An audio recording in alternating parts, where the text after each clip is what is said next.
How do you take an independently minded, free-thinking individual with their own goals and their own dreams and their own thoughts and transform them into being a hive-minded, group-thinking automaton? Because this is exactly what happens in cults. This is what happens in narcissistic relationships.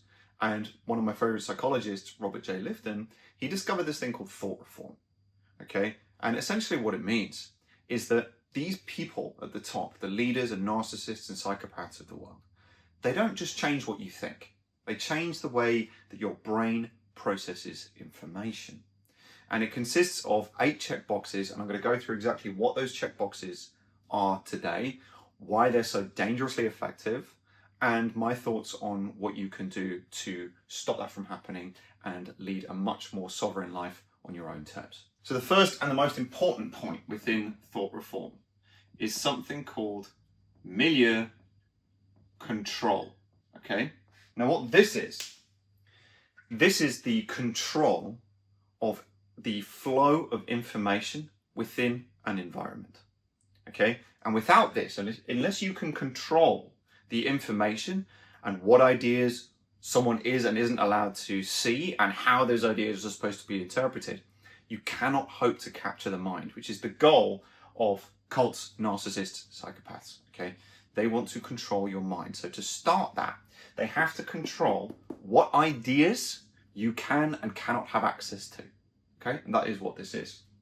You can think of it a little bit like a bubble where only information that the narcissist or the psychopath or the cult leader deems acceptable, only that is what you're allowed to have access to. Everything else is forbidden or censored or hidden away from you so that you don't discover it. Okay? Now this goes a lot further than just controlling what you see on social media or what movies you watch or what books you read. Okay? It will involve, within the thought reform environment, or within the context of your narcissistic relationship, be it a personal relationship or be it a professional one, it will involve exposing you to sessions, events, seminars in which this information is given and provided to you very readily. Okay?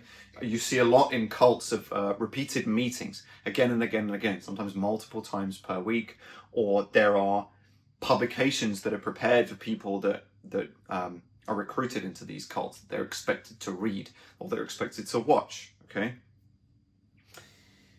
The other thing about the milieu control is that it can also extend to the flow of information within your mind. All right, now when the control mechanisms get a little tighter, it's not just about what information and ideas you have access to, but how those information and those ideas are supposed to be interpreted.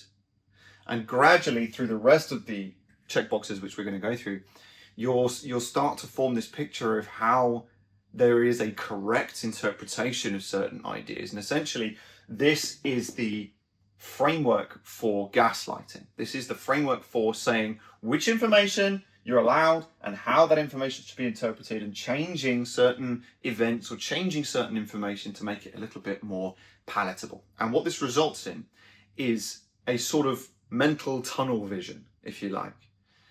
And this mental tunnel vision basically says that only the information that I see, that I have access to, and all of the correct interpretations form a very coherent vision of the world, and everything outside of that simply isn't real. And when you can control this, and you can control somebody's perceptions, then the next step is inevitably extensive personal manipulation. And this is something that Lifton calls mystic manipulation. Now, within a cult setting, and is even the case with narcissists, psychopaths, coercive controllers, because if you really think about it, right, a narcissistic relationship is just a cult of one person. If you take a narcissistic relationship and you blow it up to include a million other people, that's how you get a cult. Okay, you look at cult leaders, highly narcissistic. All right, so we're talking about the same thing here. Now, within these settings, the leader or the narcissist always has some claim of divine authority. Okay, essentially, they make the assertion that they are some form of deity or higher power. Or if not that they are the higher power, that they speak on behalf of one. Okay, they're the access point for some greater being or some higher power or some God. Okay, first step is to position themselves as the gatekeeper for the information that you are and are not allowed to see. And the second is then to extend that gatekeeping to your access to some higher power or salvation. Okay, they're the reason that you're going to be saved. They're the only means by which you have access to something greater than yourself. Right now, in a religious context, and this, I know this sounds very religious, in big religious cults, oftentimes this is a god. That the leader or the leaders, they will speak on behalf of their god. They'll be the mouthpiece for the god. Or within a toxic relationship, let's say in an office relationship, it might just be that they are the ones who speak on behalf of the CEO or the senior leadership or the directors or the vice president or whoever it is, right? You do not get to the senior, the father, the god, unless it is through them, okay? They're the pinch point. Now, there is a magic trick that affirms this. It's not simply good enough that they simply state it and say, oh yeah, by the way, do you know what? Yeah, I'm a god and you have to treat me as such. They'll expect this. Okay, it's just the claim of divine authority. But in order to prove it, there is a magic trick that I call planned spontaneity. And you probably would have heard of it as something different. You would have heard of it as problem, reaction, solution. And how this works is that they are going to cause problems covertly. They're going to create a scenario, a problem, or something that is going to cause an emotional reaction in you or in the members of the group, okay? Usually that emotional reaction is fear. It could be guilt, it could be shame, okay? It could be any of those emotions, but these are the three sort of top, most powerful, action-driving emotions that are used. Guilt, fear, and shame. The point of this is so that they can then step in with the desired solution, the way that they then want to be seen. I'll give you a few examples. This could be anything from a fully blown government-run false flag operation where they commit some form of act of fear or terror on their own turf and pretend that it was caused by somebody else in order to justify an invasion. It could be something like that. Or, very simply put, it could be that you're sharing a hotel room with your partner and they're always telling you you're going to leave something behind, you're going to leave your iPad, you're going to leave your charger or whatever it is, and without you looking, they're going to sneak this out of your bag and they're going to hide it somewhere where you don't see it. So that later, your reaction when you don't find your charger in your bag, don't find your iPad, and you're looking frantically for it, is they step in and they go, told you, I was right. I was right all along. And this is why it's so clever. Because you take a single example, doesn't mean anything. But when you do this, or you do the problem, reaction, solution again and again and again and again and again, they're always telling you XYZ is going to happen. And then XYZ always happens. And they're always right. And that is the point of mystic manipulation. That is the point of the claim of divine authority, is to position themselves as a god, because that inevitably leads to your unquestioning obedience. The point of this is to accept that what they're telling you is unquestionable truth.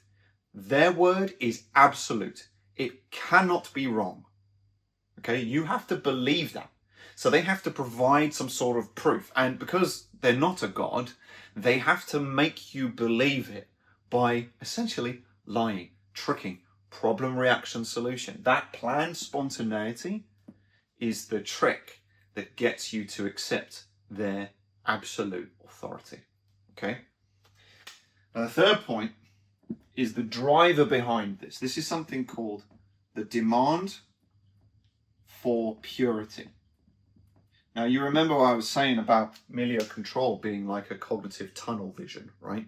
That you're only seeing the information that they want you to see, and the information they don't want you to see is all blocked out of your mind, okay? The demand for purity says that only good and pure ideas are allowed within that environment. and the bad and evil ideas have to be eliminated, hidden, discarded, or changed and warped so it makes it more palatable and can fit into that kind of, that bubble, that tunnel vision. And what this leads to is something called dichotomous thinking. This is the black and white way of viewing the world. Everything through the lens of the cult or through the lens of the narcissist is all good or all bad. There's no in between. Everything is always amazing and perfect and cannot be wrong, such as themselves. Remember, divine authority, infallible, omnipotent, always all-knowing, you know. Or it is evil and awful and worthless and needs to be eliminated and destroyed and got rid of or annihilated. Okay, it is one of those two extremes. You get these two extremes of thought.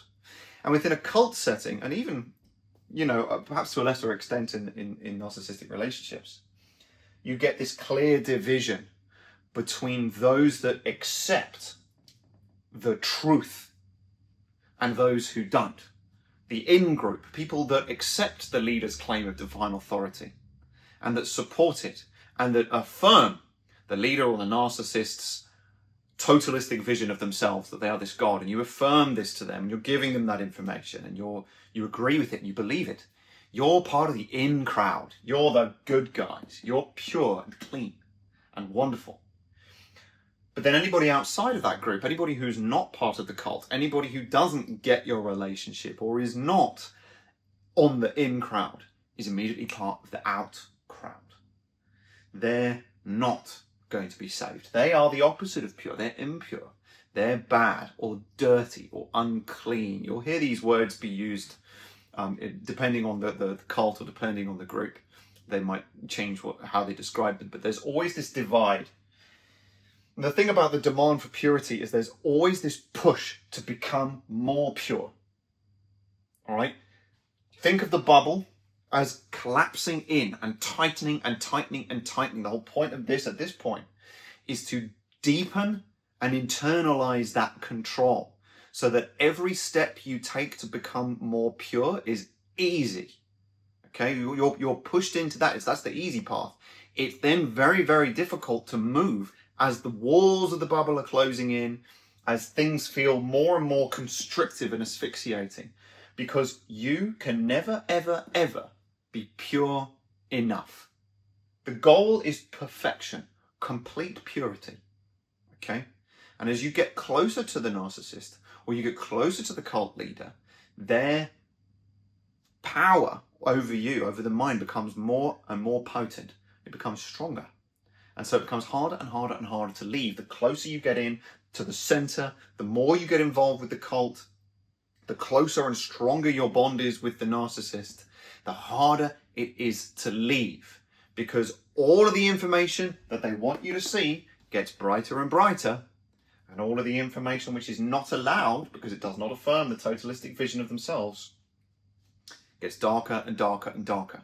And your world becomes more close to what they want you to see. So it's a little step by step through problem, reaction, solution, again and again and again, always driven towards purity, being perfect. Okay, that's the expectation. And this might necessarily be laid out and explained to you. You know, day one, you go into the cult meeting and they say, oh yeah, by the way, yeah, like, we expect you to be absolutely perfect. And, you know, anything that you ever do wrong is going to be held horribly against you. And we're going to explode in fits of rage that are wildly disproportionate from your mistakes. And, yeah, welcome to the cult. They're not going to say this, right? It's going to be gradual. There's an expectation that's set. There will be punishments for being anything less than pure. And there will be rewards and encouragements and benefits to striving. But because you can never be pure enough, you are always in this mode of striving to be better. It's like Sisyphus pushing the rock up the mountain, right? It's never ending. He's always pushing up. There's no rest, okay? There's no going back. There's only one direction, and that is further and further and further into the center of the cult, okay? Purity is the goal. Now, in some way, all cults will practice some form of confession. Okay, now Lifton calls it the cult of confession, because if you're the leader and you're going to get into the minds of the people that follow you.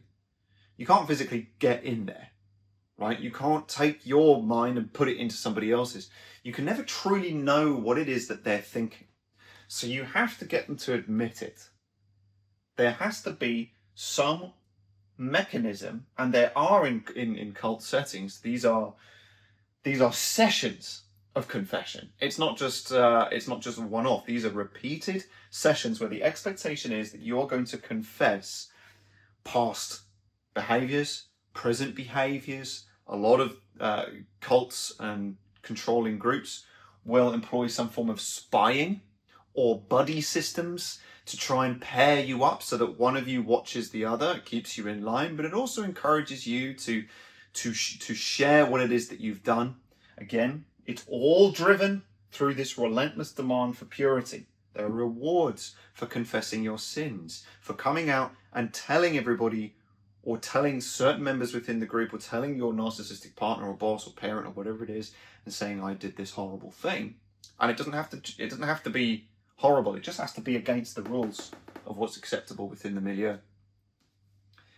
Because there might be rewards for this.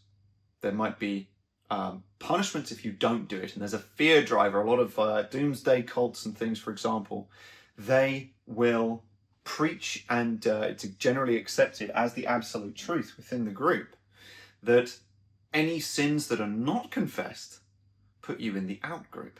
They qualify you for total annihilation when the end of the world comes, or they will render you on the streets without any support system. They will render you completely cut off from everybody that loves you. And that's terrifying, okay? So confession is often viewed as a means of safety. If I tell you everything bad that I've done, then that can then somehow cleanse me of all of the bad things and qualify me for being saved, for keeping that channel open between me and the divine, or me and the greater purpose, or me and being saved and feeling safe. Okay? All driven through the demand for purity. Now, number 5 is called the sacred science. And in order for anything these days to be believed, there has to be some science behind it. There has to be some rational, logical, and observable truth that backs up this claim of divinity. The magic trick is part of the proof, but the science is what backs it up. And again, just like the leader only has to have a claim of divine authority, you only have to have a claim of scientific evidence or backing to support all of the beliefs and all of the doctrines that are being taught to members within the group, or that are expected to be accepted as absolute truth. Yeah? The thing about the doctrines and the beliefs within these situations, if you're dealing with a narcissist or you're dealing with cult leaders, is that it doesn't make any sense. It is nonsensical. It is riddled with contradictions and mistruths and logical fallacies and things that actually don't make sense. Okay, so logic simply isn't going to work, right? You'll be banging your head against the wall trying to understand all of the reasons why a narcissist does anything, okay? Because it doesn't make sense. Their head, their mind, this milieu is nonsensical. It contradicts itself, okay? So the sacred science provides the illusion of rationality, provides this illusion of sense, okay? And that can be quite attractive because one can feel that they have the absolute truth because they understand it. And the sacred science basically aims to make the religious aspect, or the deified aspect, or the higher power within this relationship with the cult leader, the group, the narcissist, as being somewhat objectively truthful. The sacred science is also a safety net. It makes you believe that that you do have the truth there, that this is real, that it's not a lie. But it's like having faith and trust that you have got a life insurance policy. to the point that you don't actually need to go and check to see whether you have one or not. The belief that there is a life insurance policy is good enough. And that is this. It's the truth insurance policy, which leads us to number 6, the loading of the language.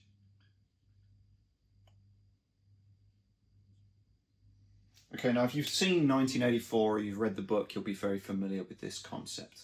Okay, a loaded language aims to take extremely complicated or complex concepts or feelings and distill them down into happy sounding buzzwords and cliches that are used within the media, that are used within the thought reform environment. Now what this does is it eliminates a huge amount of confusion and complexity and grey area, and it provides a very, very simplified way of looking at the world. If you can just take a really complicated scenario with loads of nuance and just go, oh, that's just this, then fine. Okay, you've understood it. And one can feel very, very safe that they have the truth because it's easy to understand. Likewise, anything that involves more than just a cliche or a buzzword to explain is immediately too complicated and therefore won't be true. It's not true if you can't understand it. And you have the truth because it's easy to understand. It's backed up by science. Okay, so all of this is adding to your faith that your leader or your narcissist is somehow greater than you or has some access to the divinity or some greater purpose or something, and that their word must be accepted as unquestionable truth. Okay, it's a fact at this point. Now with the loading of the language, it can make things very, very difficult for members of the group to actually relate with anybody outside. Again, creating a more defined split between those that are in the group and those that are out of the group. The pure versus the impure. The clean versus the unwashed. Okay? Because when you start talking in buzzwords and code words and cliches and platitudes and, nice phrases and things like this, only the people inside the group really truly know what those buzzwords and catchphrases mean. One of my more favourite examples of the loading of the language is if you've ever worked in a corporation, you'll know there's a ton of buzzwords and cliches that are used there. Minutes, synergy, boots on the ground, fire over an email, P1s, all of these little things that mean so much to people that have worked inside a corporation. But if you're talking to somebody who's worked in retail all their life, they won't have a clue what any of those things really mean.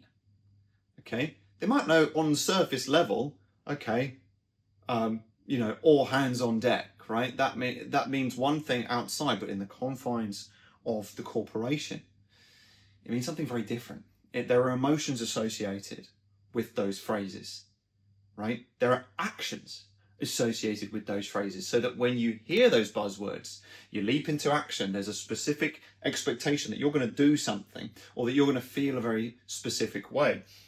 And this is the other reason of the loading of the language, is to essentially prime the members of the cult or the other person in a toxic relationship with instructions, very short, quick-fired, macro instructions. Whereas if somebody says something like, and again, in a relationship context, we need to talk.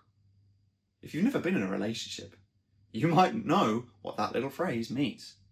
Okay? It means you're in trouble. It means fear. It means scary, But if you've been in a relationship and you get the text message that says, we need to talk, there's a certain action on you. You know that there is a certain emotion that comes with that phrase. Okay? That's an example of the loading of the language, and it is used all the time in cults. You will see some form of this, okay? Coming up to number 7, the 7th checkbox as to how cults and narcissists can make you do pretty much anything is this fundamental attitude that the doctrine, that is the series of beliefs that you are expected to accept as fundamental absolute truth, are to be accepted over your own personal experience. The best example of this is the wife who is devoted to her husband, who's looking at her husband through rose-tinted glasses, and he is the best husband, the most loving, the most wonderful, amazing husband who takes care of her, and there is no possible way that he would ever be unfaithful to her. And she comes home one day at lunchtime to find him in bed with another woman. Now, Doctrine Over Person says that she is expected to leave the room and blank from her mind or erase from her memory that thing that she saw either ever happened, or she must have been mistaken and she saw something different. And it's so that she can preserve this world that has been created here that makes so much sense and logical sense, and that is easy to understand. This world of hers, which is safe, must be preserved over the uncomfortable, mentally jarring personal experience. Okay, and again, this comes back into the gaslighting, but this time it's the gaslighting of the people that are in the cult, or the people that are in the narcissistic relationship. You're expected to believe the leader's truth over your own personal experience, and this is extremely dangerous. We're getting to dangerous territory here with box number 7, because once the leader of the group, the narcissist, the psychopath, your toxic boss, has access to your memories, and you are rewriting your own memory or changing your recollection of events to fit the beliefs, then you can rewrite somebody's history. You can rewrite their very sense of who they are. And that's what's at the core of Doctrine Over Person, is a sacrifice, or a sacrificing of you and who you are and your goals and your dreams and your decisions, and replacing them with the goals, dreams, decisions, needs, standards, and expectations of the leader. Okay? And people in these environments, in these thought reform environments, can become so good at this that it happens almost reflexively. Okay? That they can see something happening, like the woman who comes back and sees her husband in bed with another woman. She can become so good at erasing memories almost in real time, don't even know that she's doing it. And so it is like real-time memory erasing. At this point, the mind is pretty much captured, okay? And you, along with all other people in a cult, are all doing this, okay? You are all gradually sacrificing yourself in preference for the group's doctrine, that your minds, in a sense, and Lifton referred to it as merging, or as becoming part of a group stream of thought, that your psyche in a way merges with that of the group, and you stop thinking as a individual and you start thinking exclusively in terms of the needs, standards and expectations of the group, or of the narcissist, or of the psychopath, of the leader. Okay. And right at the end, we have probably the most devastating of the checkboxes in thought reform, and that is called the dispensing of existence. And in a lot of cases, this refers to the elimination of a metaphorical kind, okay, of a spiritual annihilation. Okay, there's always this threat in cults, narcissistic relationships, of some form of terror or death. All right, and that sounds really dark, but there is this as a big driver, right? There's a threat of annihilation. And in some cases, and you look back in history and you look at some of the political cults, sometimes this does extend to the elimination or the dispensing of one's natural life. Okay, and a lot of the history's genocides can be explained by this, by this one here. And there's a process to this, because in order to actually make it acceptable to dispense with one's existence and to do away with them either spiritually, like through excommunication, or by cutting them off, or by seeing them as somebody who's dead, right? You're dead to me, that kind of attitude, versus actually, removing their natural right to live. You have to remove their humanity first. And what you see in these cult settings at this point with this dispensing of existence is dehumanization, okay? Which is where you take away from one's humanity, you make them less of a human so that it is easier to kill them. It's easier to be done with them. And you might see like people that are not in the in group, who are not pure and who are clean and dirty, referred to as cockroaches or rats or scum, or there'll be some means of taking away aspects of the humanity physically, like putting a mask on them, or by covering their face or their body up and prevent you from actually seeing that they're a human, or disfiguring them in some way that makes them indistinguishable from being a real human person. And when they're not a human anymore, well, that's just the same as slaughtering an animal or getting rid of a pest. And that's the attitude that you have. And this creates an enormous threat and more reason for you to continue striving for purity and driving further and further into the center of the cult. Because if you don't do this, then that comes with this label, this dehumanization, which ultimately means annihilation, death, extermination, or extinguishment. You're gone. And that is absolutely terrifying, and it gets scarier the closer you get into the center of the cult, the closer you get to that narcissist as well. All right.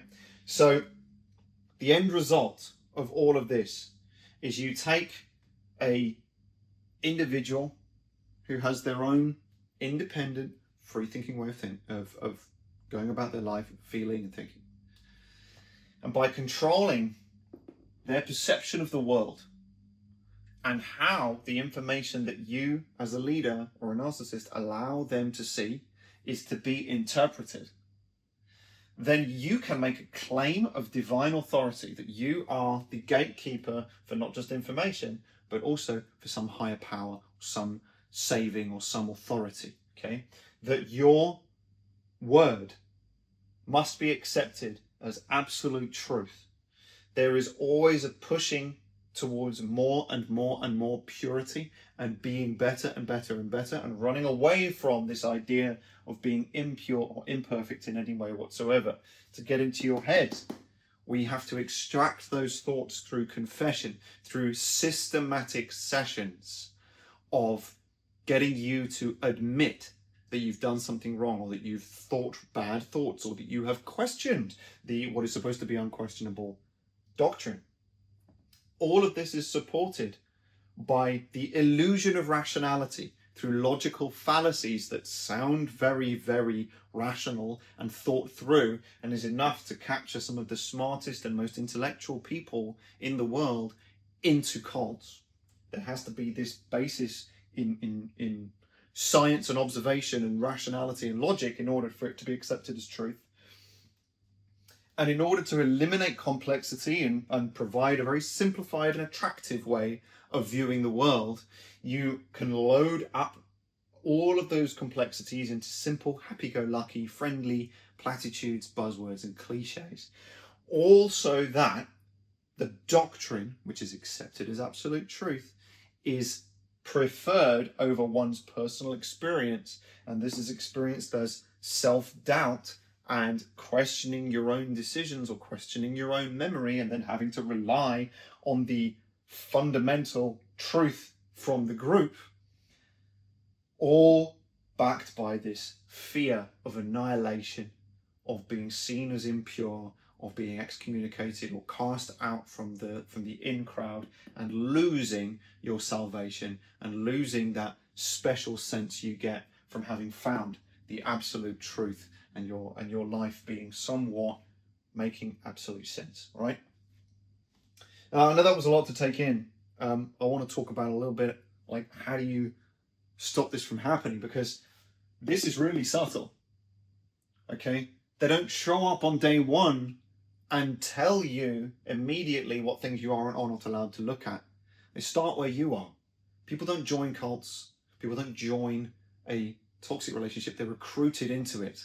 They meet you where you're at, and they gradually start to eliminate the bad information. They gradually start to introduce some new information, gradually, at your speed. And so you go from having this perhaps more curious and open-minded view of the world to it going gradually narrower and narrower and narrower and narrower and brighter in front of you and darker in your peripheral vision.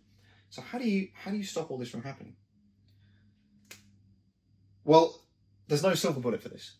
Okay, I wish I could give you a framework and just say, like, look, you follow these steps, you'll never be manipulated again. But anyone telling you that is lying to you, or they don't know what they're talking about, because there is no silver bullet. This is complicated. It's tailored to you as an individual. Yes, there are check boxes. Yes, all of these have to happen in order to capture the mind and make somebody do and believe pretty much anything. But it all starts with familiar control. Because none of this is possible if the individual who's being targeted can see information that contradicts without any sort of emotional blockers in the way, without immediately rejecting contradictory information. If you can freely and unemotionally and dispassionately look at information that contradicts what you believe, then this becomes next to impossible. Okay, the rest of it. So, to stop this, and this is most relevant if you have been in a toxic relationship, or maybe your relatives, you've got a loved one who's in a relationship or a group or a new job, and you're looking at that relationship and you're kind of going, well, hang on, look, something's not right here. That doesn't look right to me. They're changing an awful lot. They're not the same person that they used to be. Something's very different about them. They're talking like somebody completely different. How do you do that? How do you actually stop this from happening? Because they've entered, at that point, at the very end here, you've entered something that Lifton calls the agentic state, where because you are no longer thinking as an individual, as your own person, and you're prioritizing the group's fundamental truth instead, you're thinking exclusively in terms of what somebody else expects of you, then you see the world, you feel, you believe, and you ultimately do all of the things that they want you to. You act as an agent of them, almost as if the narcissist or the cult has possessed you. They've got into your brain, and they're now pulling all the levers and pushing all the buttons, making you do, say, and feel all the things they want you to. And he calls this the agentic state, where you are an agent. Now, to break it, you need to expand this, to expand the milieu. Start to expose the information that you're not allowed to see. And this can be incredibly uncomfortable. But think about how they did it at the very beginning. Think about Scientology. First thing you do with Scientology, they give you an e-meter reading. They give you a little fortune-telling, emotional reader. It seems quite easy and a bit of a gimmick and a bit fun at the start. And maybe there's some sort of truth to it. But they get you in at something that's very palatable, not too far from what you might believe already. You know, you might believe that there's something a little bit more and you haven't heard a huge amount about the religion. So, sure, yeah, I'll give it a go. It's from there that they gradually start to tighten the control and gradually introduce these other steps. They don't have to be step by step either. These can happen all at the same time or in a different order or whatever. But gradually, the milieu shrinks. To counter it, you've got to gradually expand it again. Start to show some of the slightly controversial information that the group doesn't want you to see. Not the Big Bang stuff. This is scary. This is terrifying right out here. But right on the edge, right? If your tunnel vision is like this, you want to be seeing information that is like here. Okay? Some of the stuff that they wouldn't like you to see, but you can access quite easily. And from there, you can start to go, okay, well, maybe there's some truth in that. And then from there, you look at just outside again, just outside your peripheral vision, and slowly you can expand it up. And soon, the idea is you've expanded the milieu big enough, right, that you can see this for what it is.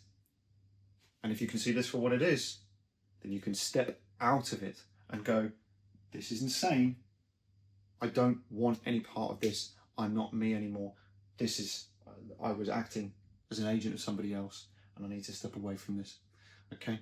You can't pull someone out of it. You can't rescue somebody else, but you can give them these little nuggets of information that lie outside the milieu that they might just take a little look at. So I hope you found that helpful. If you did, give the video a like. Do subscribe to the channel if you haven't already. I want to thank you so much for watching, and I hope to speak to you all again very soon. Bye for now.